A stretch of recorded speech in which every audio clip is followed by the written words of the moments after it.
नमस्कार दर्शकों, मैं हूं एस्ट्रोलॉजर मयंक शर्मा। हमारे चैनल में आप सभी का बहुत बहुत स्वागत है। दर्शकों, आज चर्चा करेंगे सूर्य गोचर की। सूर्य देव जो अभी तक मिथुन राशि में थे, बृहस्पति के साथ बहुत शानदार युति बनाकर चल रहे थे, अब सूर्य देव कर्क राशि में प्रवेश कर जाएंगे 16 जुलाई को और तकरीबन 1 महीने तक ये जो है कर्क राशि में रहेंगे। यहाँ पर बुध पहले से बैठे हुए हैं, तो बुधादित्य राजयोग का निर्माण हो रहा है। सूर्य बुध की युति कर्क राशि में बहुत ही शानदार मानी जा रही है। इस युति के चलते लोगों के रुके हुए कार्य पूर्ण होंगे, मान प्रतिष्ठा बढ़ेगी।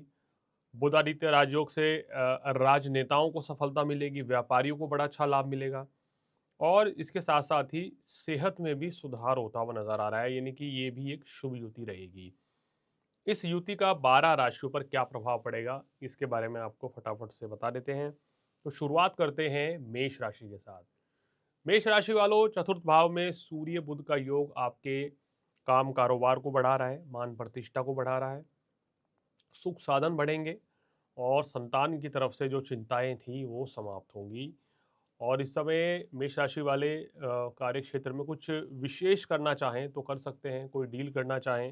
हालांकि शनि की साढ़े साती भी है, लेकिन फिर भी ये समय जो हो आपको डील करने के लिए अच्छा रहेगा। बस ये है कि बशर्त ये है कि धोखा ना हो, सोच समझ कर डील करें, जल्दबाजी में निर्णय ना लें। चर्चा वृषभ राशि वालों की।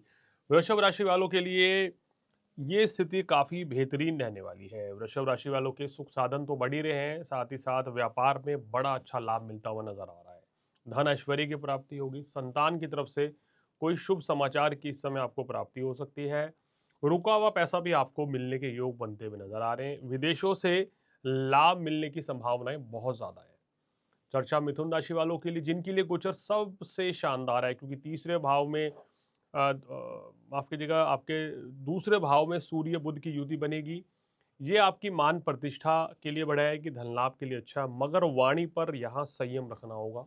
क्रोध की अधिकता से आपको बचना होगा, अन्यथा तो आप अपने आप को परेशानी में पा सकते हैं। कार्य क्षेत्र हो आपका या बात करें आपकी पर्सनल लाइफ हो, तो दोनों लिहाज से ये समय आपके लिए बहुत ही अच्छा है। धन भाव में सूर्य बुध, लग्न में गुरु है, तो गुरु के शुभ फल जो हैं आपको बहुत अच्छे अब आने वाले समय में मिलने वाले हैं। चलिए, चर्चा होती है अब कर्क राशि की। कर्क राशि वालों, आपके लिए ये जो समय रहने वाला है थोड़ा सा मिला जुला रहेगा। इस समय कर्क राशि वाले, सामाजिक मान प्रतिष्ठा तो बढ़ेगी, काम कारोबार भी अच्छा आपका चलेगा, लेकिन सूर्य के आने से क्रोध की अधिकता बढ़ेगी या वैवाहिक जीवन में कभी कभी तनावपूर्ण स्थितियां रह सकती हैं, तो इस चीज से बचें। क्रोध की अधिकता से आपको बचना चाहिए, वरना तो कुछ ना कुछ दिक्कतें रहेंगी। इस समय आपकी कोई सामाजिक मान प्रतिष्ठा तो बढ़ेगी, साथ साथ कोई मनोकामना भी पूर्ण हो सकती है। विदेश जाने का प्लान लंबे समय से अगर आप कर रहे थे, तो ये इच्छा इस समय आपकी जरूर पूरी होगी। और धन की कोई कमी अब नहीं रहेगी, क्योंकि आपके धन के कारक जो थे सूर्य 12वें भाव में चल रहे थे, अब लग्न में आ गए हैं, तो अब पैसा निरंतर आता चला जाएगा और खर्च में कमी आएगी। चर्चा करते हैं सिंह राशि वालों की। सिंह राशि वालों, आपके लिए 12वें भाव में सूर्य बुध के साथ चले गए, तो ये थोड़ा सा एक कहना चाहिए ग्रह स्थिति कमजोर बनती है। सूर्य का 1 महीने का गोचर आपके खर्च की वृद्धि करा रहा है और हालांकि बात करें तो विदेशों से लाभ का भी संकेत दे रहा है। इस समय यात्राएं काफ़ी करनी पड़ सकती हैं। आप व्यापारी हैं तो व्यापार के सिलसिले में आपको विदेश या दूसरे प्रदेश में जाना पड़ेगा।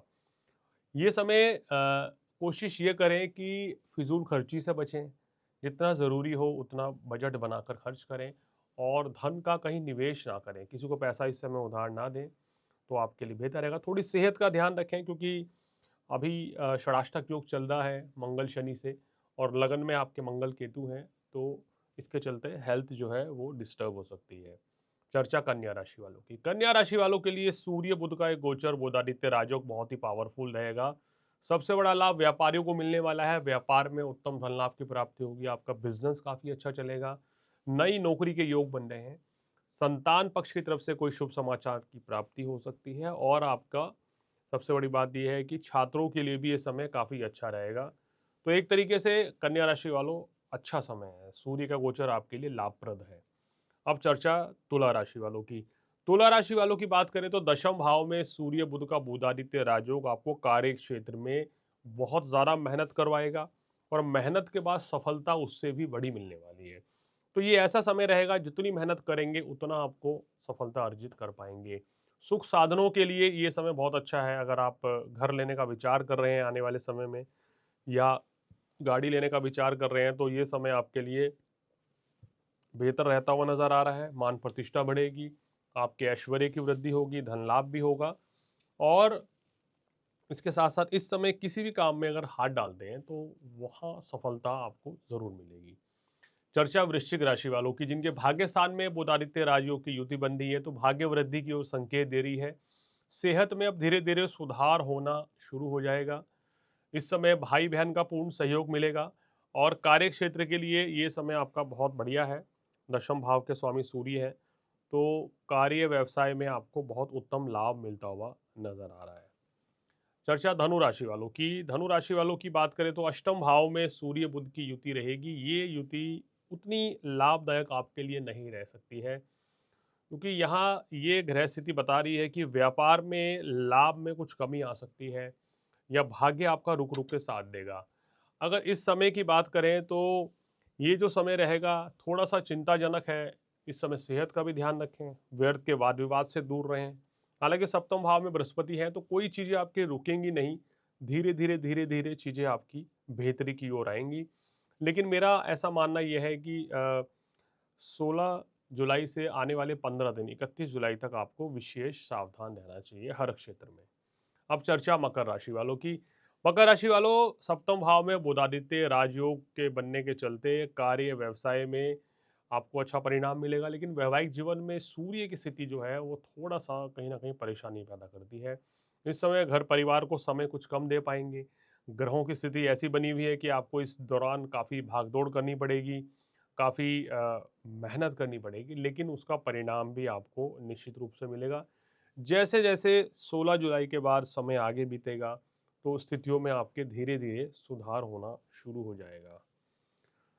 अब चर्चा करते हैं कुंभ राशि वालों की। कुंभ राशि वालों के लिए गोचर काफी अच्छा रहेगा। धन लाभ से लेके मान प्रतिष्ठा हो, आपका बिजनेस हो, नौकरी हो, सब कुछ अच्छे चलेंगे। संतान पक्ष की तरफ से भी कोई ना कोई शुभ समाचार की प्राप्ति होगी, और सुख साधनों के लिए ये गोचर आपका अच्छा है। इस समय अगर आप कोई नए कार्य की शुरुआत करना चाहते हैं तो उसके लिए अभी आपको थोड़ा रुकना पड़ेगा, क्योंकि आपकी राशि के स्वामी जो है वो वक्री अवस्था में है। ऐसा ना हो जाए कि आप कहीं निवेश करें और वहां आपको लाभ की जगह मध्यम लाभ मिले, अल्प लाभ मिले, या हानि भी हो जाए, तो थोड़ा ध्यान रखें कुंभ राशि वालों। अब चर्चा करते हैं मीन राशि वालों की। मीन राशि वालों की ग्रह स्थिति के अनुसार सूर्य का गोचर पेट संबंधी रोग, पेट में इंफेक्शन इत्यादि पैदा कर सकता है। यहाँ आपको थोड़ा मानसिक तनाव इस दौरान बढ़ सकता है, तो स्ट्रेस से बचना है, मेहनत खूब करनी है। चतुर्थ भाव में गुरु है, शनि लग्न में है, मेहनत बहुत करवाएंगे शनि, मगर सफलता भी दिला रहे हैं। इस समय जो आप अभी अगर बिजनेस कर रहे हैं उसमें आपको अच्छा धन लाभ मिलता हुआ नजर आ रहा है, क्योंकि सूर्य बुध की दृष्टि आपके लाभ स्थान पर है, तो ये संकेत दे रही है कि धन लाभ तो आप अच्छा कमाएंगे। लेकिन सेहत को लेकर थोड़ा सा समय ठीक नहीं है। सेहत का विशेष ध्यान रखेंगे, क्रोध की अधिकता से बचेंगे, तो चीजें आपके लिए ठीक रहेंगी। तो दर्शकों, ये था सूर्य का गोचर 12 राशियों के लिए एक माह का। कैसा रहेगा आपके लिए आज हमने आपको बताया। आज फिलहाल इतना ही। अगले एपिसोड में किसी और जानकारी के साथ आपके सामने फिर हाजिर होंगे। तब तक एस्ट्रोलॉजर मयंक शर्मा को दीजिए इजाजत। नमस्कार।